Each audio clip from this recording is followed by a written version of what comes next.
తెలంగాణ రాష్ట్రంలో సర్పంచ్ ఎన్నికలు 3 దఫాలుగా పూర్తయిపోవడం జరిగింది. దీనికి సంబంధించి ఇటు అధికార పార్టీ కానీ ఇటు ప్రతిపక్ష పార్టీ కానీ 2 పార్టీలు కూడా మేము పెద్ద ఎత్తున సీట్లు సాధించామని చెప్పేసి ఎవరికి వారుగా ఎవరి మీడియాలో వారు పెద్ద ఎత్తున గొప్పలు చెప్పుకుంటున్న విషయం చూస్తూ ఉన్నాం. సో దానికి సంబంధించి కొంత లోతుల్లోగా మనం మాట్లాడుకోవాల్సిన అవసరం అయితే ఉంది మిత్రులారా. ఎందుకంటే వీళ్ళు చేస్తున్నటువంటి అంటే వీళ్ళకు ఉండేటువంటి వార్తాపత్రికల్లో ఏ విధంగా ఉందో చూద్దాం. ఫస్ట్ మనం నమస్తే తెలంగాణ నుంచి స్టార్ట్ చేద్దాం. ఎందుకంటే నమస్తే తెలంగాణలో బీఆర్ఎస్ ఏ విధంగా చూడండి, ఊరు వాడ కాంగ్రెస్ గడబిడాట. ఇట్లా కాంగ్రెస్కేమో దాదాపు 3 విడతల్లో కలిపి 6,874 సీట్లు వస్తే సర్పంచ్ స్థానాలు వస్తే, బీఆర్ఎస్కు 3,994 సర్పంచ్ స్థానాలు వచ్చని చెప్పేసి, బీజేపీ ఏమో 626, ఇతరులేమో 1,175 వచ్చాయని చెప్పేసి వీళ్ళు చెప్పుకుంటా ఉన్నారు. సో ఇక్కడ విషయం ఏంటి అంటే అవునన్నా కాదన్నా కొంత బీఆర్ఎస్ మంచి పర్ఫామ్ చేసింది. 3,900 అంత సినిమా లేదు కానీ సో కొంత పర్ఫామ్ అయితే బాగా చేసింది. ఇండిపెండెంట్ కూడా వీళ్ళ దాంట్లోనే కలుపుకొని మొత్తానికైతే బీఆర్ఎస్కు పెద్ద ఎత్తున మేము కూడా బలమైనటువంటి పోటీ ఇచ్చడం అని చెప్పుకునేటువంటి ఒక ప్రయత్నం చేస్తుంది అనేది చాలా స్పష్టంగా అర్థమవుతుంది. సో ఇక్కడ కేటీఆర్ ఏమంటున్నాడు, ఇది కాంగ్రెస్ పతనానికి ఇది నాంది అంటూ కేటీఆర్ చెప్తారు. అరే ఎట్లా నాంది అవుతుంది? ఇప్పుడు విషయం ఏంటంటే సర్పంచ్ ఎన్నికలు అనేవి పార్టీల గుర్తు మీద ఉండవు, అభ్యర్థుల యొక్క బలాబలాల మీద ఆధారపడి మాత్రమే ఎన్నికలు ఉన్నాయి. సో ఎన్నికలు నిర్వహించడం జరిగింది. సో ఇందులో ఇక్కడ పార్టీల యొక్క మద్దతు కానీ పార్టీల యొక్క బలాబలాలు కానీ ఉండవు, ఓన్లీ కేవలం అభ్యర్థి యొక్క బలాబలాలు మాత్రమే ఉంటాయి. సో ఇక్కడ విషయం ఏంటంటే అధికార పార్టీకి సంబంధించినటువంటి వాళ్ళు పెద్ద ఎత్తున ఎంత ఘోరంగా అంటే కోట్ల రూపాయలు ఖర్చు పెట్టారు. సో ఆబ్వియస్లీ బీఆర్ఎస్ పార్టీ కూడా అందులో కొంత తక్కువ ఖర్చు పెట్టేటువంటి అవకాశం అయితే ఉంది. అయినప్పటికీ కూడా బీఆర్ఎస్ పార్టీ మంచి పర్ఫామే చేసింది అని చెప్పడానికి అవకాశం ఉంది. సాధారణంగా పంచాయతీ ఎన్నికలు అధికార పక్షానికి ఏకపక్షంగా ఉంటాయి. కానీ ముఖ్యమంత్రి కాలికి బలపం కట్టుకొని తిరిగిన, మంత్రులను మోహరించిన, సగం సీట్లు సాధించడానికి తంటాలు పడ్డారు. అధికార పార్టీ ఇంత తక్కువ స్థానాలకు పరిమితం కావడం, ప్రధాన ప్రతిపక్షం ఇన్ని పంచాయతీలు గెలవడం చరిత్రలో లేదు. ఇది కాంగ్రెస్ పార్టీ మోసాలు వైఫల్యాలపై తెలంగాణ పల్లె మోగించినటువంటి జంగ్ సైరన్. ఇది సామాన్యమైన విజయం కాదు, చరిత్రలో నిలిచిపోయేటువంటి పోరాటం. యుద్ధంలో సైనికుల పంచాయతీ ఎన్నికల్లో పోరాడిన ప్రతి బీఆర్ఎస్ కార్యకర్తకు శిరస్సు వంచి సలాం చేస్తున్నా అంటూ ఇక్కడ కేటీఆర్ చెప్తా ఉన్నాడు. సో ఇక్కడ 12,700కు పైగా గ్రామ పంచాయతీలు ఉంటే 6,874 గ్రామ పంచాయతీలు గెలవడం జరిగింది. అంటే 50% సీట్లు సాధించినట్టుగా తెలుస్తూ ఉంది కాంగ్రెస్ పార్టీ. జనరల్గా ఏ పార్టీ అధికారంలో ఉన్నా కానీ దాదాపు 70 to 75% సీట్లు అధికార పార్టీకి వస్తాయి. అది ఖచ్చితంగా వచ్చేటువంటి అవకాశం ఉంటుంది. కానీ ఇక్కడ 50%కు తగ్గింది అంటే 100% కాంగ్రెస్ పార్టీ పైన ఎంత పెద్ద ఎత్తున నెగిటివిటీ ఉందో చాలా స్పష్టంగా మనకైతే అర్థమవుతా ఉంది. సో ఇక్కడ బీఆర్ఎస్ పార్టీ కూడా కొంత చెప్పుకోదగ్గ పర్ఫార్మ్ చేసినట్టుగా చాలా స్పష్టంగా కనబడతా ఉంది. 3వ విడత పంచాయతీ ఫలితాల్లోనూ అధికార పార్టీకి ముచ్చెమటలు. గాంధీ భవన్ గాండ్రింపులు గాలికే, అధికార బెదిరింపులకు పాతరేసిన పల్లె. సీఎం సభ పెట్టిన చోట బీఆర్ఎస్కే జై. గ్లోబల్ సమ్మిట్ ఊర్లోనూ అదే రిజల్ట్. కాళేశ్వరంపై గులాబీ జెండా, 1000 ఓట్ల మెజార్టీతో గెలుపు, కన్నెపల్లి సైతం అంటూ చూస్తా ఉన్నాం. సో ఎక్కడెక్కడైతే అధికార పార్టీ కాంగ్రెస్ వీళ్ళను ఇబ్బంది గురి ప్రయత్నం చేసిందో అక్కడ అన్ని చోట్ల కూడా బీఆర్ఎస్ పార్టీ కొంత మెరుగైన ఫలితాలు సాధించినట్టుగా వీళ్ళు చెప్తున్నటువంటి పత్రికల్లో, అంటే వీళ్ళ డబ్బా నమస్తే తెలంగాణ అయింది బీఆర్ఎస్ పార్టీ యొక్క కరపత్రిక. వీళ్ళ డబ్బా వీళ్ళు కొట్టుకుంటారు, వాళ్ళ డబ్బా వాళ్ళు కొట్టుకుంటారు. ఇదే జరుగుతూ ఉంది. కానీ వాస్తవ విషయం ఏంటంటే అధికారంలో ఉన్నటువంటి ఏ పార్టీ అయినా కానీ ఈ స్థానిక సంస్థల ఎన్నికల్లో 70 నుంచి 75% సీట్లు సాధిస్తే ఓకే, ప్రజా వ్యతిరేకత కొంత న్యూట్రల్గా, అంటే నెగిటివ్ కానీ పాజిటివ్ అని కానీ న్యూట్రల్గా ఉన్నట్టు అర్థమవుతుంది. కానీ ఇక్కడ 50% బిలో సీట్లు సాధించారు అంటే 100% కాంగ్రెస్ పార్టీ పైన పూర్తి స్థాయి నెగిటివ్ ఉన్నందుగా చాలా స్పష్టంగా అర్థమవుతోంది. సో ఇక్కడ అధికారంలో ఉన్నాం కదా అని రౌడీజం చేసే ప్రయత్నం చేశారు. ఎల్లమ్మగూడెం కావచ్చు, లేకపోతే సూర్యాపేట కావచ్చు, లేకపోతే కామారెడ్డి కావచ్చు, చాలా చోట్ల ఈరోజు అధికార పార్టీకి సంబంధించినటువంటి అభ్యర్థుల విషయంలో పోలీస్ డిపార్ట్మెంట్ వాళ్ళకు అనుకూలంగా పనిచేసింది, ఎలక్షన్ కమిషన్ వాళ్ళకు అనుకూలంగా పనిచేసింది, అధికార యంత్రాంగం అంతా కూడా కాంగ్రెస్ పార్టీకి అనుకూలంగా పనిచేసే విషయం గమనించాల్సిన అవసరం అయితే ఉంటుంది. సో అందులో భాగంగానే ఇవన్నీ కూడా జరిగినట్టుగా తెలుస్తూ ఉంది. సో ఇది నమస్తే తెలంగాణలో వచ్చినటువంటి బీఆర్ఎస్కి అనుకూలంగా వచ్చినటువంటి కథనం. సో ఇక్కడ ఆంధ్రజ్యోతి చూసినట్టయితే ఇక్కడ చూడండి, కాంగ్రెస్ కమాలట ఎంత కాంగ్రెస్ ఏమో 7,093, అందులో ఏమో 6,800 వచ్చినాయి, ఇందులోనేమో 7,093 వచ్చినాయి. బీఆర్ఎస్కి ఏమో 3,488 ఇండ్లు వచ్చినాయి, అందులోనేమో 3,900 వచ్చినాయి. బీజేపీకి 699 వచ్చినాయి, ఇతరులేమో స్వతంత్రులు 1,264 వచ్చాయని చెప్పేసి ఇందులో చెప్తా ఉన్నారు. అంటే తేడా చూడండి, ఎన్ని సీట్లు తేడా ఉన్నాయో చాలా స్పష్టంగా మీకు అర్థమవుతుంది కదా.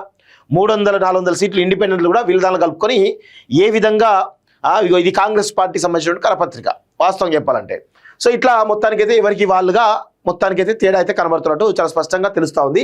పంచాయతీ ఎన్నికల్లో 3 దశలను కలిపి 7,093 సీట్లతో అగ్రస్థానంలో అంటూ చూస్తా ఉన్నాం. సో 12,000 గ్రామ పంచాయతీల్లో 7,000 సీట్లు వచ్చాయంటే 100% కాంగ్రెస్ పార్టీ పైన గ్రౌండ్లో నెగిటివిటీ చాలా బలంగా ఉందనేది చాలా స్పష్టంగా అర్థమవుతుంది. తుది విడతలను పైచేయి, సగానికి పైగా సీట్లు స్వతంత్రుల్లో 80% పైగా కాంగ్రెస్ రెబల్సే. ప్రమాణ స్వీకారం నాటికి వారంతా సొంత గూటికి, వాటిని కలిపితే 64% పంచాయతీలు కాంగ్రెస్ చేతికే. 3,488 చోట్ల గెలుపుతో ఉనికి చాటుకున్నటువంటి బీఆర్ఎస్, 699 స్థానాల్లో విజయం సాధించిన బీజేపీ రెండింటికి వచ్చింది 33%. మిగిలిన స్థానాలు లెఫ్ట్ పార్టీలు, ఇతరులవి. అసెంబ్లీ పార్లమెంట్ ఎన్నికల కన్నా ఎక్కువ ఓటింగ్ ముగిసిన పంచాయతీ ఎన్నికలు ఓటెత్తిన గ్రామీణులు 3వ విడతలో 80% పోలింగ్ నమోదు. 22వ తేదీన కొలువుదీరిన పాలక వర్గాలు అంటూ చూస్తా ఉన్నాం. సో మొత్తానికైతే 100% ఇక్కడ ఈ పేపర్లో ఆంధ్రజ్యోతిలో కాంగ్రెస్ కరపత్రిక కాబట్టి ఆంధ్రజ్యోతి దాని ప్రకారం కాంగ్రెస్ పై చేయి, నమస్తే తెలంగాణ ప్రకారం బీఆర్ఎస్ పై చేయి, దీని ప్రకారం కాంగ్రెస్ పై చేయి అనేది చాలా స్పష్టంగా తెలుస్తూ ఉంది. ఇక ఇంకొక పత్రిక చూద్దాం. సో ఈ దిశలో చూసినట్లయితే ఇగో పల్లెపోరు హస్తం జోరు అంటూ చూస్తాను. సో ఇక్కడ విడతల వారిగా గెలిచిన పార్టీల మద్దతుదారులు చూసినట్లయితే మొత్తం 7,400, అందులో 7,045 వస్తే ఇందులో కాంగ్రెస్కు 7,491 అంటే 7,500 ఇచ్చినట్టుగా తెలుస్తూ ఉంది. బీఆర్ఎస్కు 3,494 ఇచ్చారు, బీజేపీకి 749 ఇచ్చారు, ఇతరులు 956 ఇచ్చారు. అంటే ఒక్కొక్క పత్రికలో ఒక్కొక్కలాగా రిజల్ట్స్ వచ్చినాయంటే ఏమనుకోవాలి? ఇవన్నీ కరెక్ట్ అనుకోవాలా? అన్ని తప్పుల తడక రిజల్ట్సే వస్తూ ఉన్నాయి. సో ఇండిపెండెంట్ కూడా తమ ఖాతాలో వేసుకున్నటువంటి కాంగ్రెస్ శ్రేణులు ఈరోజు 7,400 చూపించి దాదాపు 60% సీట్లు మాకే వచ్చని చెప్పేసి చెప్పుకునే ప్రయత్నం చాలా బలంగా జరిగిందనేది చాలా స్పష్టంగా తెలుస్తూ ఉంది.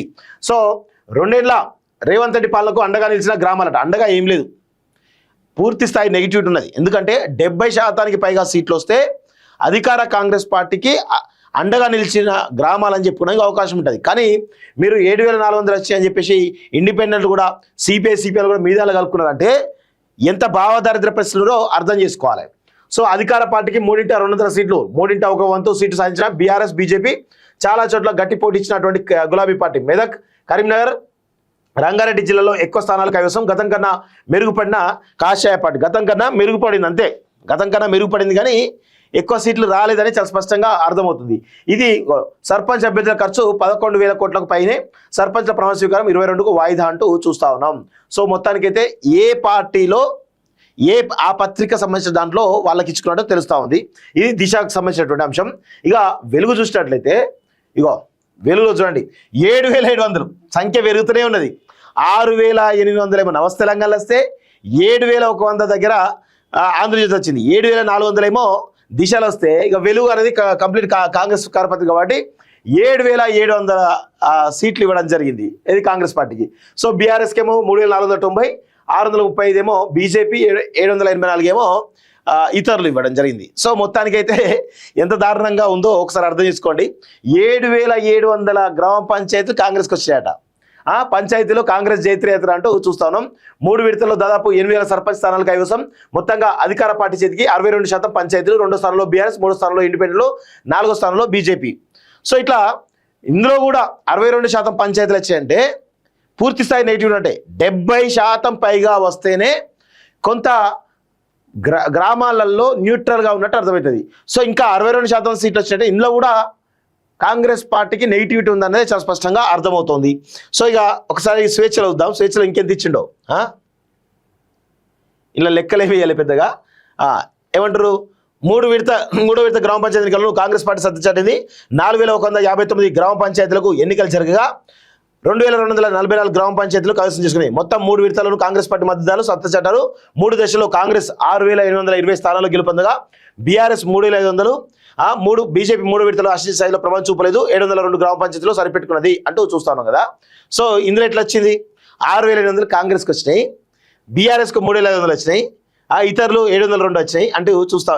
బీజేపీకి 702, మిగతా అంతా ఇతరులు ఇండిపెండెంట్లు. సో ఇట్లా ఒక్కొక్క దాంట్లో ఒక్కొక్క పేపర్లో ఒక్కొక్క రకాలుగా రావడం జరిగింది. సో మీకు చెప్పిన కదా, నమస్తే తెలంగాణ చూపించిన, ఆంధ్రజ్యోతి చూపించిన, దిశ చూపించిన, వెలుగు చూపించిన, స్వేచ్ఛ చూపించిన, మీరు అన్ని పత్రికల్లో చూసిన తర్వాత కూడా ఒక్క పత్రికలన్నా సరైనటువంటి రిజల్ట్స్ ఉన్నాయా? ఎవరికి నచ్చినట్టుగా వాళ్ళు ఇండిపెండెంట్లు సరి చేసుకుంటున్నట్టు లెక్కలన్నీ కూడా, అరే 7,000 కాదు ఇంకొక 400 కలుపు, ఇండిపెండెంట్ తీసి గిల్ల ఎయ్యి అని చెప్పుకుంటున్నారు.